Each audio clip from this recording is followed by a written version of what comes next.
Hello and welcome back to my second video for the pixel art tutorial class. In this video I'm going to show you how to properly draw a sprite.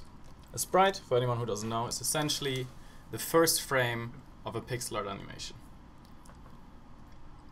If you don't know the basics of pixel art and how to set up Photoshop, the document, and what tools to use, please go to my first video and check that out.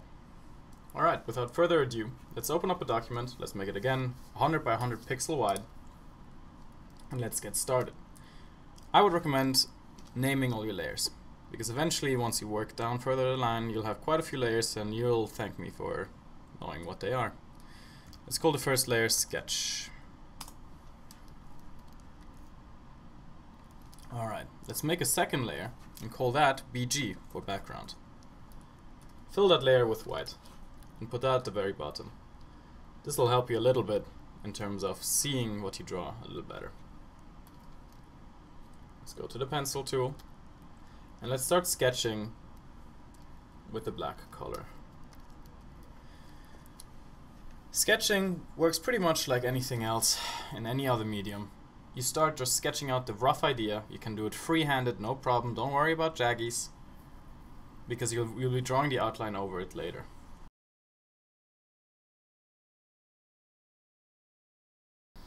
Alright, once you've got your sketch done, this is where we go back and put an outline over it. Go to your sketch layer, change the opacity to around 50%, and make a new layer called Outline. Now, regardless whether you want to make the actual pixel art sprite at the end with a black outline, a color outline, or no outline, I recommend always drawing the initial outline with black. It'll give you a good sense of the shape and what you're wanting to draw. Now remember, hold shift whenever you draw, because we don't want jaggies anymore. Now we want a clean shape. I also recommend only drawing the left or the right half of the sketch, because we can always flip and mirror it, so we have both sides perfectly symmetrical. Another thing I'd recommend is getting the navigator, like I have here on the right side of Photoshop. The way you get it is by clicking on Window and Navigator. This helps you a lot navigating the image and where you're at. It even shows this nice little red box of where you're actually looking at right now. Other useful windows that I can recommend are History, where you can see everything you've done before, step by step, and go to a step before. And of course, Layers and Channels.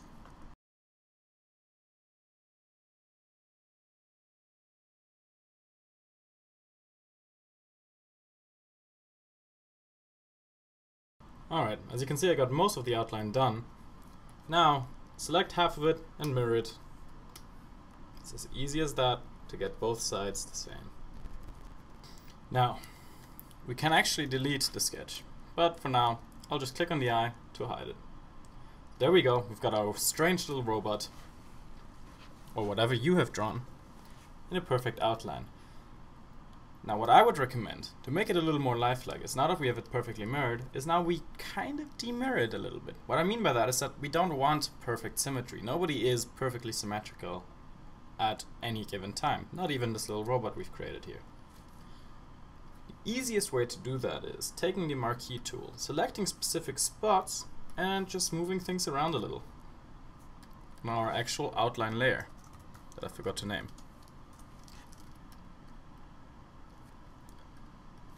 After moving, small little fixes, you should get rid of any jaggies that you've created. And there we go. It's a small touch, but you'd be surprised what kind of difference that makes. Now, we go into coloring. This method, of course, depends on how you want to draw this.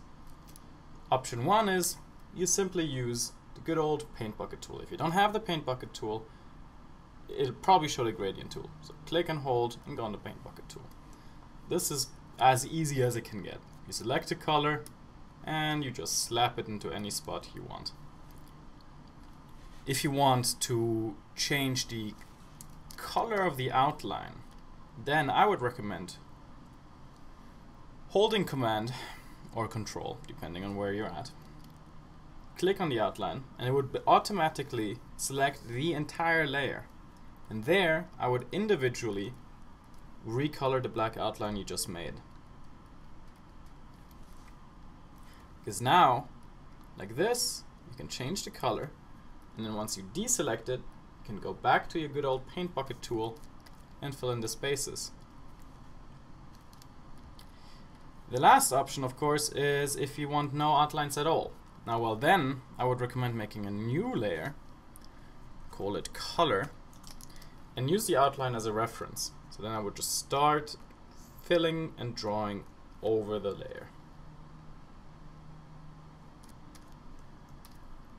Remember, in this color method, there's omnidirectional lighting. So essentially, we give everything shape through subtle shading differences of the color. I'm going to continue teaching by just filling out the black lines. However, by the end of the video, I'm going to show how this little robot looks like in all three styles. Feel free to follow in any way you'd like.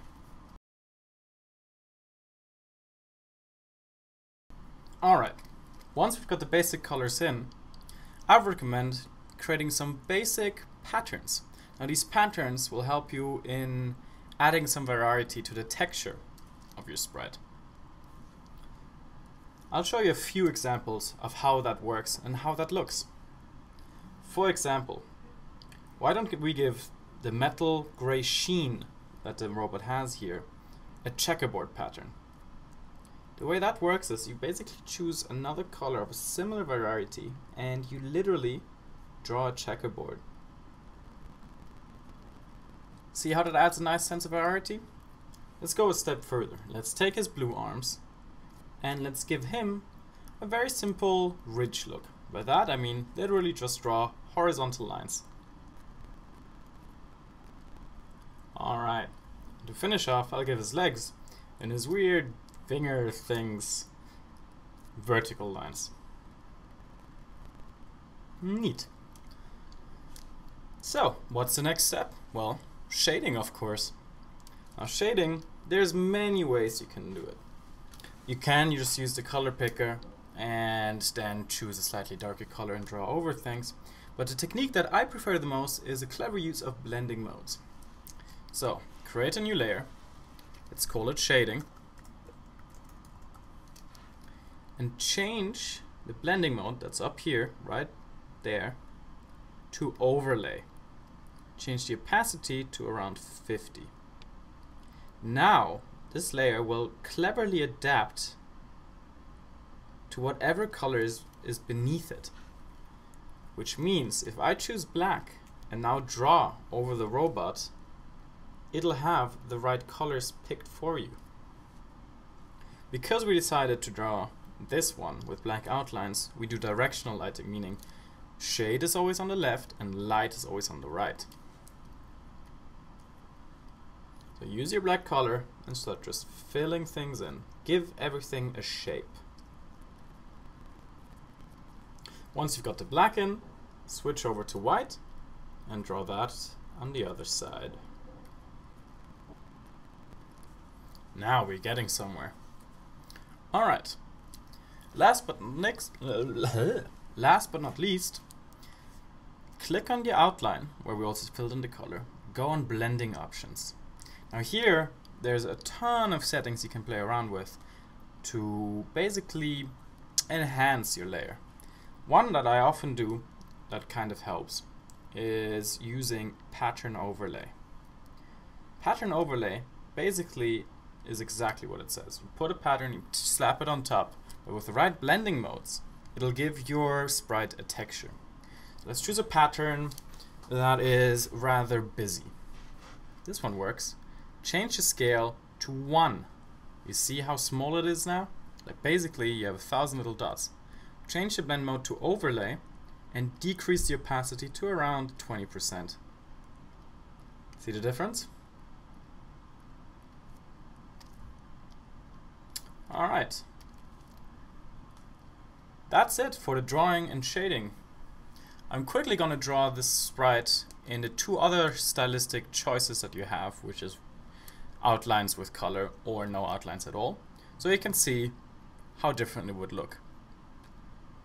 Please join me then in the next video where I'm going to show you how you animate your sprites and then save them as GIFs so you can upload them online.